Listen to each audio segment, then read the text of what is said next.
guys, I'm Mike. And I'm Stephen. And this is F1 Fanatics.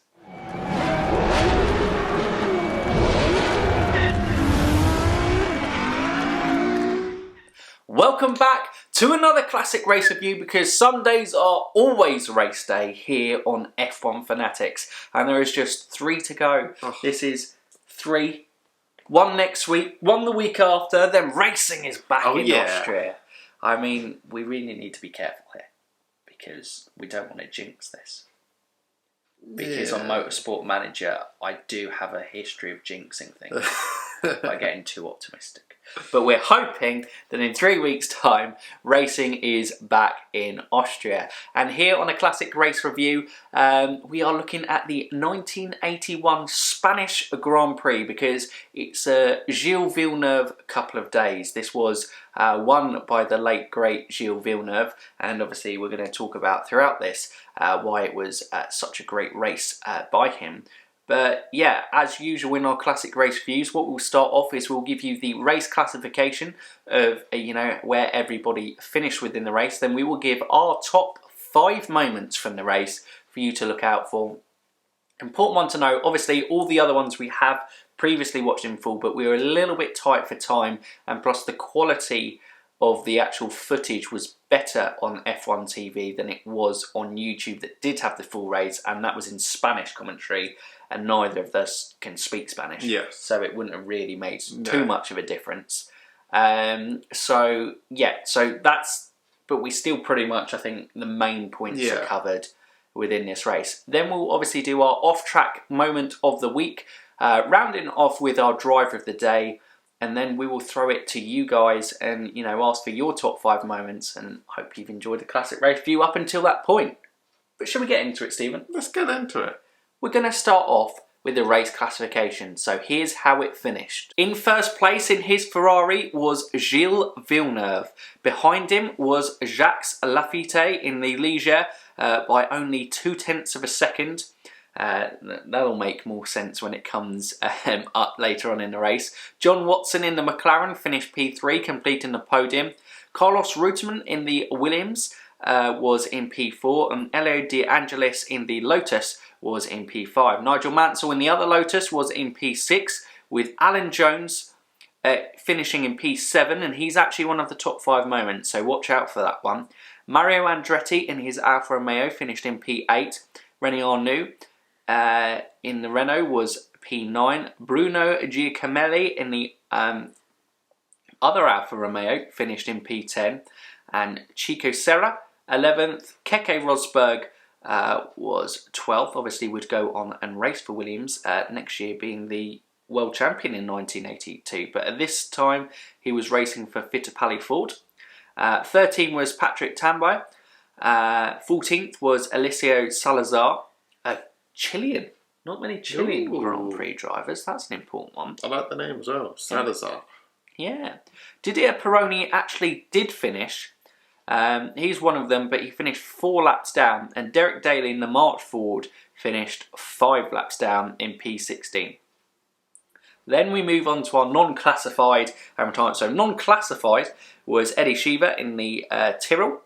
Not sure why it was not classified. He was just not classified. He was probably that far behind that they were just like, no, we're not doing that. Then on to our retirees, and Jean-Pierre Jabouet. This is also the funny point of me getting to, I'm not sure. Then was Hector Rabac. Oh, this is a terrible one. Just take a stab at it and move on. Yeah, it's for the best. Siegfried Storer in the Arrows. Nelson Piquet in the Brabham, eventual winner of the championship. Alain Prost in the Renault. Riccardo Patrese. Our good friend Andrea de Cesaris, who has not finished a single classic race review that we have done of any races in the 80s. And actually, I think a couple in the early 90s as well. Oh, Andrea. And then did not qualified was Michel Alboreto, Beppe Gabbiani, Slim Borgard, Brian Henton, Derek Warwick, and Giorgio Francia. Important to note that those did not qualify were the 2 Acellos and the 2 Tollmans.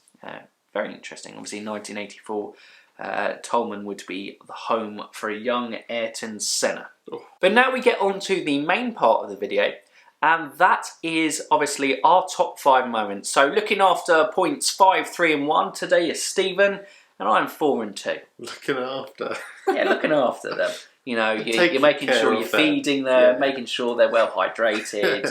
You know, make sure they don't get into any trouble. Bit of playtime as well. Yeah. So number 5, my well looked after highlight. We're starting off with Alan Jones. He's started in pole and basically took a commanding lead until lap 14. Where he took a bit of a trip off the track into, I wouldn't really describe them as gravel tracks rather than just dirt and general wasteland. Probably a fair way to describe that. There's lots of probably gravel in that.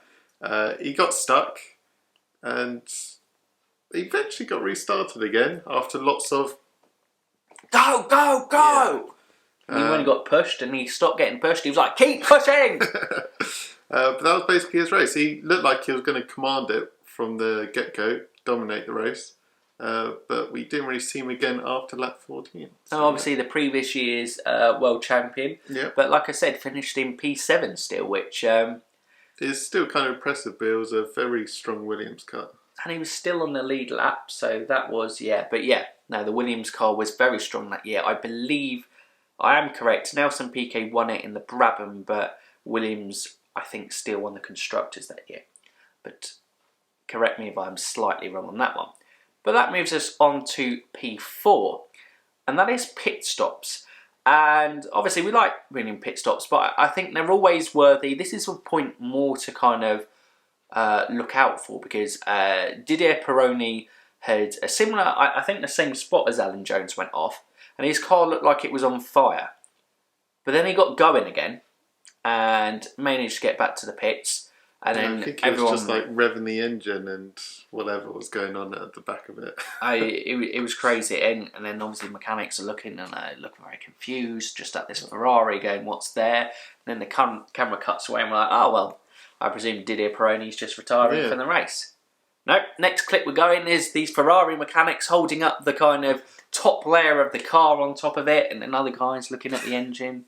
And like I said, still finished the race, 4 laps down, but he finished. Still finished. Yeah, and then I think the other Ligier suffered the same fate. You know, you got the mechanics pulling this, and it's just, I know in today's, the bodywork is still quite easily removable to get to the kind of key components underneath it. But it just looks a little bit more less... When it's the entire body that they just lift up. Yeah, it looks less kit car-y. It literally looks like they've gone, well, we built this out of Lego 5 minutes before the race. What were we expecting? Let's make sure... we missed this piece. Yeah. This piece was meant to go there. Who didn't read the instruction manual? That was me. 4. Quite funny to see unusual deconstruction in pits, because pit stops weren't mandatory at this stage. It's important to know. They were only if you had problems. Yeah. Well, Gilles didn't pit at all. Neither of the top 5.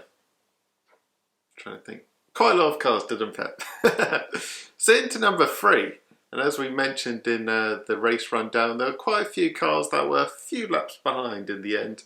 And basically, number 3 is the traffic. There were cars all over the place.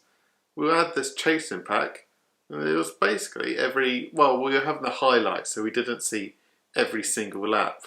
But basically every lap we saw, there was some kind of traffic being overtaken.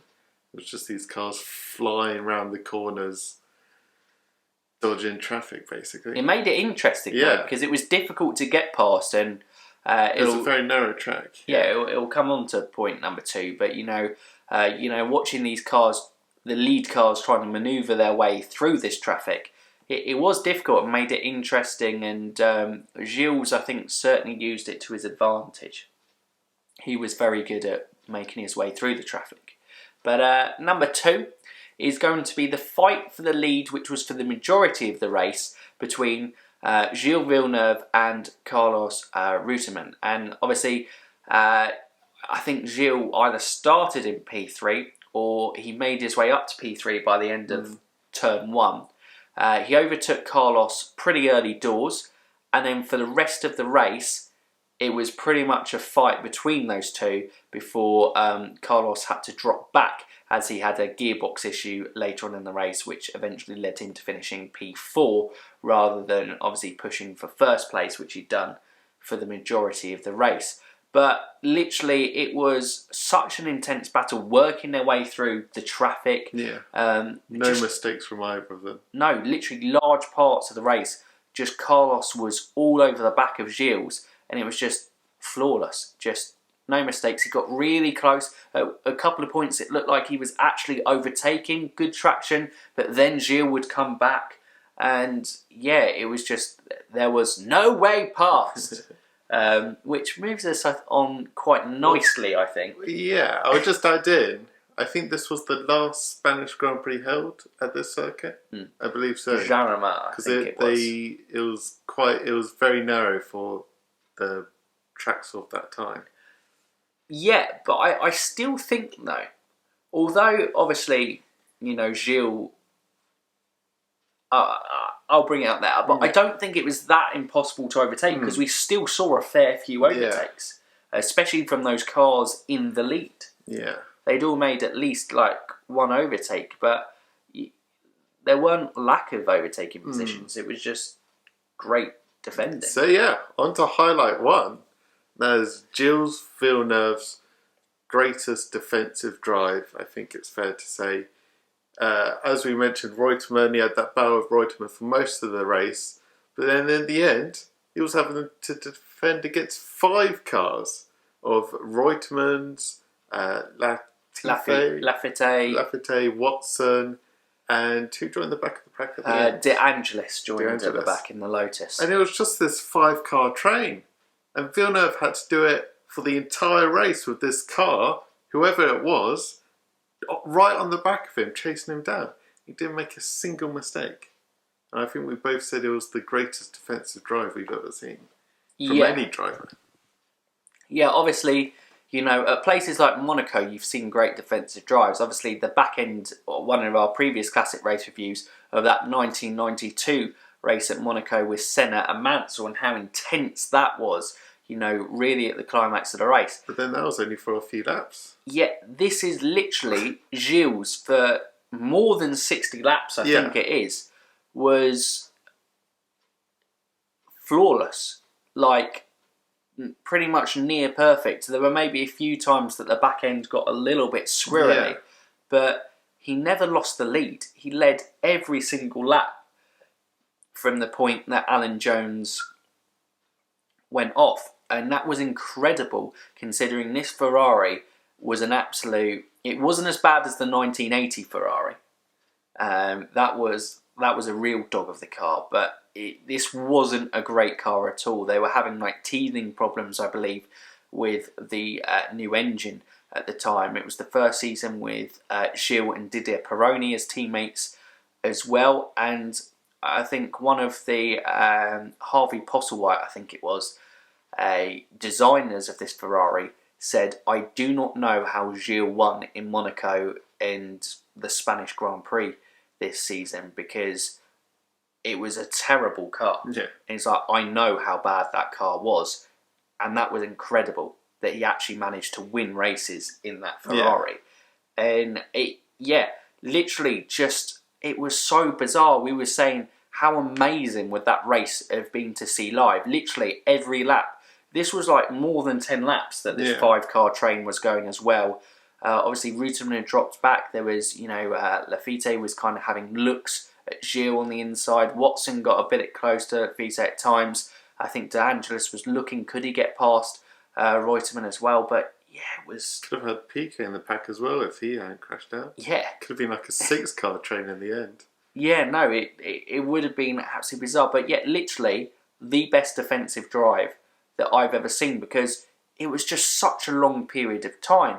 And yes, people may say it is maybe not the easiest track to overtake on, but there were overtakes. Yeah. Gilles had overtaken Carlos Reutemann. Lafite had overtaken Watson, and I think he'd overtaken quite a few cars to get to where he had. Well, I think Watson overtook Latifi and Piquet. Yep. And then Latifi then came back up Watson, and then he took Reutemann. Watson who took Reutemann as well.